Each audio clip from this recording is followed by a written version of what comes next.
Hi, everyone, and welcome to week 3 of Education 438, Teaching Reading and Writing in the Content Area. It's actually crazy to me that we're already in week 3. I feel like the semester just started, but it's also flying by. And before I jump into this video, I just wanted to say thank you to everyone who came to our first required Zoom meeting. I thought the conversations were just so relevant and so meaningful, and it just made me really excited for the rest of the semester with you all. So without further ado, let's jump into week 3. This video is going to cover a week 2 recap, so I'll just briefly review what we read and discussed and thought about last week. Then I'll move into our week 3 topics and learning objectives. We'll talk some essential questions to consider for the week. I'll do a brief mini lecture on content area versus disciplinary literacy. I will go over our reading videos and assignments for this week and finish off with some reminders. So let's start first by taking it back to week 2. So in a lot of ways, the material that we read and engaged with for week 2 is very foundational to the rest of this course. And we spent some time learning about academic language and explicit instruction.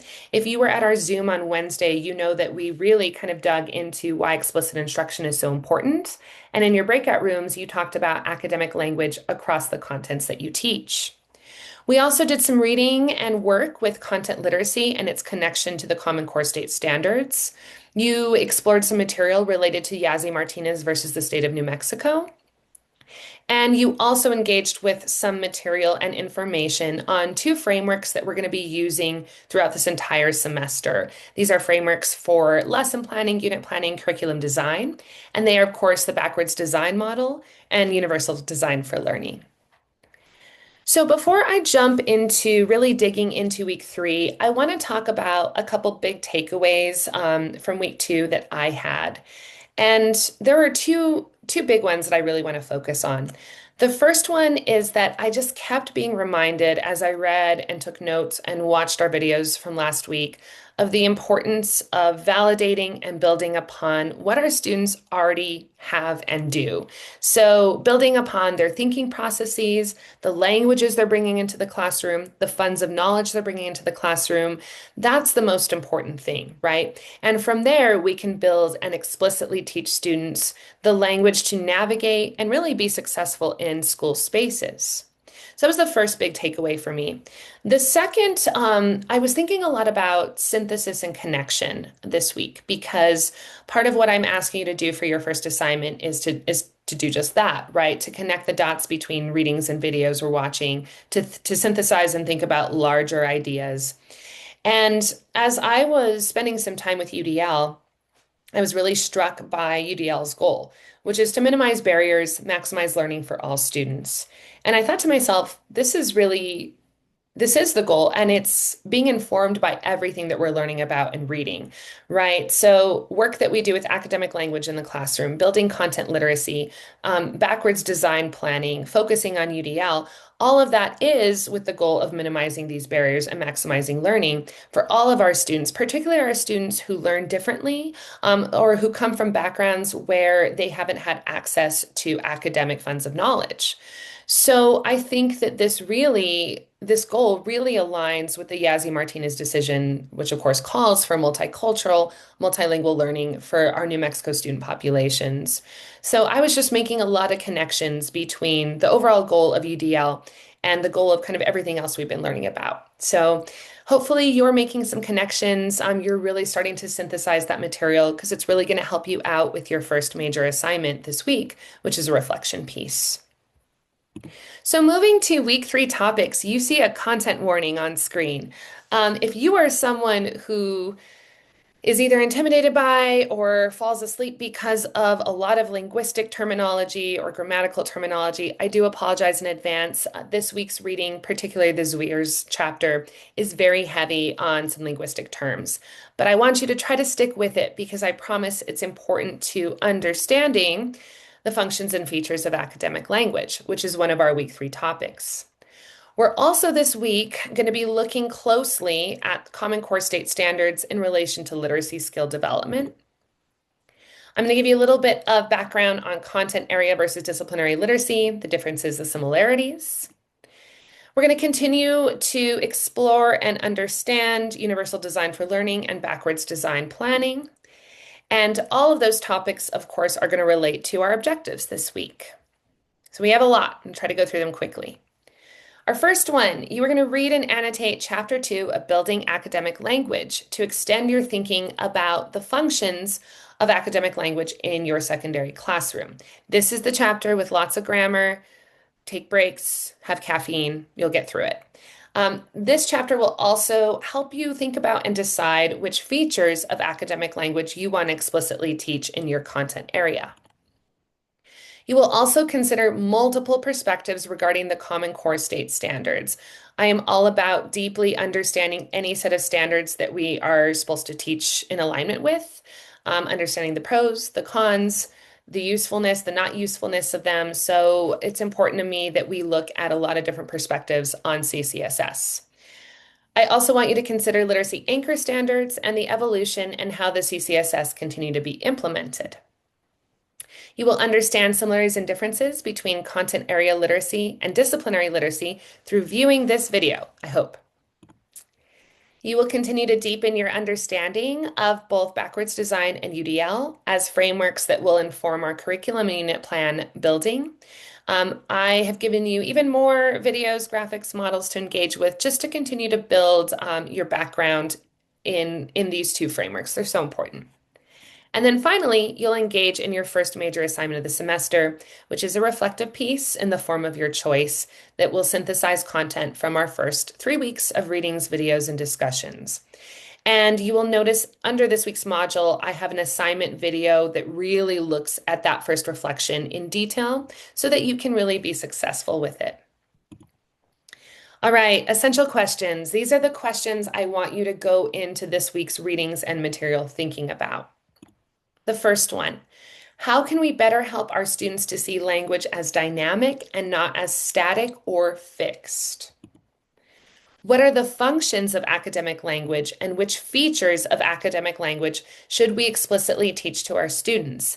This VEERS chapter is going to go over a lot of features of academic language, and you can really kind of think about which features you might want to teach within your content area and maybe which are less important. What does it mean to think about the Common Core state standards critically? So important. So I've tried to include videos that are very pro standards and a video that is very critical of the Common Core. So you can really start making up your own mind, kind of where you stand. Most importantly, though, at least as of right now, Common Core isn't going anywhere. So you need to learn how to utilize literacy anchor standards to build skills within your classroom. And Chapter 2 of Getting to the Core of Literacy really does focus on that. How do we move beyond teaching isolated disciplinary skills in our classroom to teach language and thinking skills that are useful across a variety of subjects and situations and careers? How are the frameworks of backwards design and UDL continuing to inform how you are thinking about teaching literacy skills, building curriculum, and creating units of study? What connections are you making across our readings and other texts this week? This question, like I said, will really help you frame your focus for your first reflection. So I want to jump into a very short mini lecture on content area versus disciplinary literacy. You've probably heard me use both these terms a lot, and I was thinking about explicit instruction, was like to myself, hey, I should probably explicitly teach these terms, the similarities and the differences between them, to help you understand them better and to, I think, give you some background for this week's reading. So when we talk about content area literacy focuses on the listening, speaking, reading, and writing skills, as well as thinking processes that help students learn from subject matter specific texts. Okay, so the skills that help students learn from the text that you teach in your particular content all form content area literacy. And there's a lot of activities that build content area literacy, things like pre-reading, things like activating prior knowledge or questioning, inquiry, right? Concept mapping, making inferences or educated guesses, rereading, summarizing, jigsawing, creating inquiry charts. All of these activities are activities that focus on listening, speaking, reading, writing, and help students learn subject matter from really any specific text they're learning within a content. And you're probably thinking to yourself right now, okay, these are activities that would build literacy across a variety of subjects. And I absolutely agree, right? These activities are activities that would help students not only understand my content of ELA, but someone else's content of math or science, etc. So, content area literacy skills are essential to that content, but also are transferable across disciplines. Disciplinary literacy, on the other hand, is going to focus on reading and writing practices that are specific to that subject. Okay. So maybe encouraging students to read and write like a historian in a history class, or to read and write like a biologist in a science class, or to think like an engineer, to think like a mathematician. So it's really becoming a subject area expert.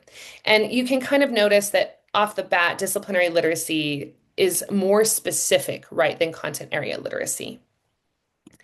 Some activities that help to build disciplinary literacy are things like building background knowledge that's specific to that discipline, learning very specialized vocabulary, deconstructing complex discipline-specific texts and their structures, asking discipline-specific questions, and providing discipline-specific visual data to support a text. How many times can I say discipline in a couple minutes? So the way that I think about disciplinary literacy, right, is that you are teaching students the skills to be successful within that discipline. So if I'm teaching an English language arts class, maybe I'm teaching my students to write like a poet. If you're teaching a New Mexico history class, you are teaching your students to write and think like a historian. Okay. Sorry, my animals are going crazy as per usual. So I have a little note here. Content area literacy builds transferable skills and supports the development of disciplinary literacy. I think what happens sometimes, which is really interesting, is we get so hung up on our discipline and on teaching discipline-specific skills that we sometimes forget to build those content area literacy skills that are transferable. So our goal as teachers is to do both within our classrooms, right? To build content area literacy that's going to be transferable to other contents, but to also build disciplinary specific skills within our own discipline. So to make this make hopefully even better sense, I have a graphic because we love a good Venn diagram. And I'm not going to kind of read through this for you because you can look at it. So you can pause the video and take a moment to really consider this. But both obviously involve skills of reading, writing, listening, speaking, and they involve text in some way. Content literacy looks more at basic comprehension skills, content writing skills, the skills that we saw embedded in Scarborough's reading rope, and are used across all of the subject areas, right? They're transferable skills. Disciplinary literacy skills, knowledge and abilities are used by those who create and communicate knowledge within that discipline. So, once again, reading like a historian, thinking like a scientist. So, no required Zoom this Wednesday, which I'm sad about, as I said, but you're probably happy about. Some quick reminders. I'm going to go over this when I go over our activities for this week, but don't forget to respond to your pod group members' posts and to watch my assignment overview video for reflection number 1. So I'm going to exit out of this PowerPoint and I'm going to pull up our week 3 overview page. You'll notice that the topics and the objectives that I just reviewed are there. My instructor videos, this one and the assignment overview will pop up here. But here are your assignments. So you're reading this week, Building Academic Language Chapter 2 and getting to the Core Literacy Chapter 2. Also, under this week's module, you'll see a page titled Overview of the CCSS, BDUDL Continued. Please read, watch all content for that. It is important. As I mentioned, no required Zoom. And we've got 2 major assignments this week. The first is to respond to your pod group post, number 1. So you're going to respond to all your members. And if you are unsure of how to respond, go back to the assignment for that pod group post, and you'll see that there's a section that kind of goes over how to respond to your group members. Just make sure that you're kind of doing that throughout the week so that it's done by Sunday at 11:59. And then, of course, reflection number one is due by Sunday at 11:59 as well. So one of the reasons why I've done every other week Zooms is so the weeks that you do have more assignments, more kind of heavy lifting, you can focus on that. And in case you want to get ahead, you'll notice that I've included our textbook readings for week 4 as well. So I'm going to stop sharing. And just let you all know that I am just having so much fun with this class. I have already read over, those of you who have already submitted pod group post number 1, already read through them, just such thoughtful work.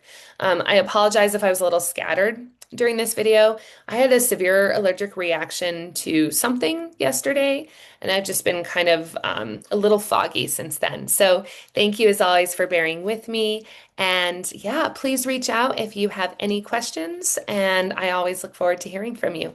Have a great week, everyone, and I will not see you on my screen for a bit, but as always, reach out if you need to.